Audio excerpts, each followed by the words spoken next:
Hoje vamos falar de liderança, ou seja, como é que se consegue levar um grupo de pessoas a atingir determinado objetivo. Mas afinal, o que é um líder? Um líder é uma pessoa que trabalha com grupos de pessoas, que direciona ou inspira as pessoas a seguir um determinado caminho para atingir um objetivo que é comum a todos. Portanto, é alguém que tem esta capacidade de inspirar as pessoas, de as motivar. E isso vê-se um pouco por todo o lado, não é? Vê-se nas empresas, mas vê-se na sociedade. Lembramos-nos, quando falamos em líderes, lembramos daqueles grandes nomes como Nelson Mandela, por exemplo.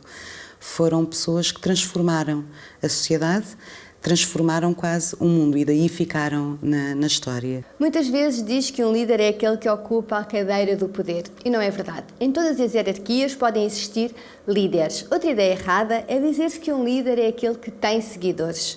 Muito bem, um bom líder é aquele que também sabe servir. Mas será que já se nasce um líder?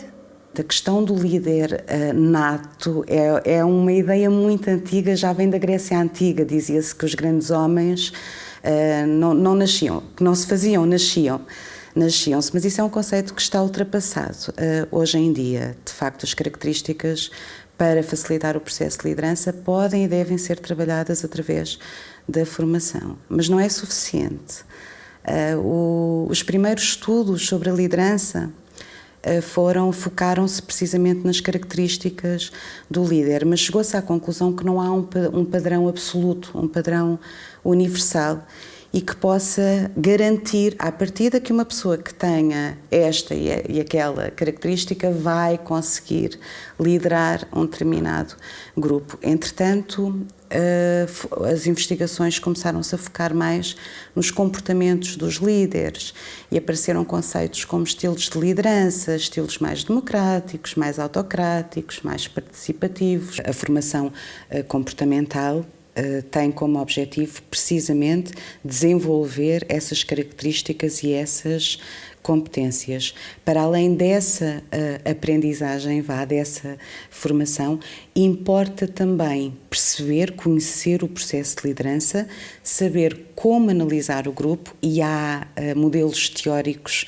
que se focam nisso e existem até instrumentos que permitem avaliar um grupo, avaliar uma situação e com base nos resultados dessa análise, então adequar o melhor modo de liderar aquele grupo específico naquela situação específica. Isso aliado a boas características de liderança irão garantir um processo muito mais eficaz. Há vários tipos de líder, sim. Para já há aqueles líderes naturais, que são os líderes emergentes, que aparecem em qualquer grupo. Aliás, nós olhamos, por exemplo, para uma turma de jovens, numa escola, e geralmente há um líder natural naquele grupo, é o líder que emerge naturalmente. E depois há o professor, que é o líder que está imbuído de uma determinada autoridade, tem uma autoridade formal. É uma liderança, é um líder mandatado, como se costuma dizer. Só que, por vezes, e isto é uma situação que acontece muito nas empresas, pessoas que foram apontadas para determinados cargos que implicam algum poder, que implicam uma autoridade formal, só isso não garante a liderança, porque se a pessoa, de facto, não tiver determinadas características e não conseguir ser aceito pelo grupo, a liderança não vai ser eficaz, vão haver conflitos com todas as repercussões negativas para a empresa que daí podem advir. Um estudo realizado pela empresa Ketchum diz que os entrevistados, cerca de 57%, afirmavam gostar mais de ser liderados por uma mulher, uma vez que estas conseguem compreender melhor os problemas dos seus empregados. Mas será que há diferença entre a liderança feminina e masculina?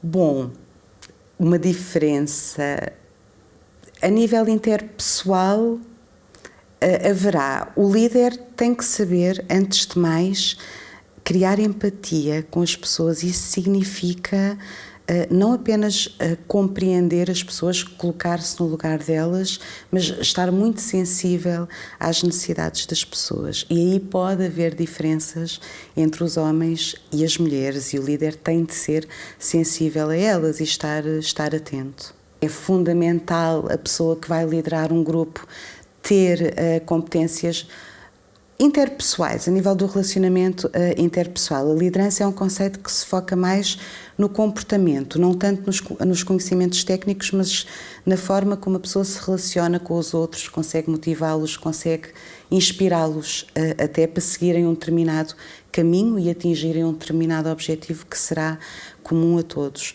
Daí ser muito importante pessoas que vão exercer cargos de liderança terem formação, não apenas para trabalhar esses comportamentos e essas características, mas acima de tudo para analisarem o grupo com que vão trabalhar, a situação em que estão envolvidos naquele momento e a partir daí poder então escolher, o modo de liderar aquele grupo, porque não há um único modo mais correto de liderar.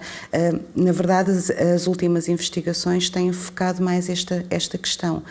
Não existe um líder sem um grupo.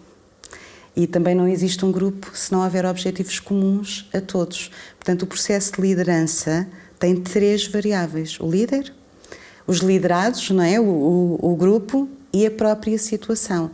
Uma pessoa que vai exercer um cargo de alguma autoridade e que exige a liderança tem que saber analisar a situação e as pessoas que vai liderar para poder adotar o estilo, que melhor se adeque àquela situação e àquele grupo.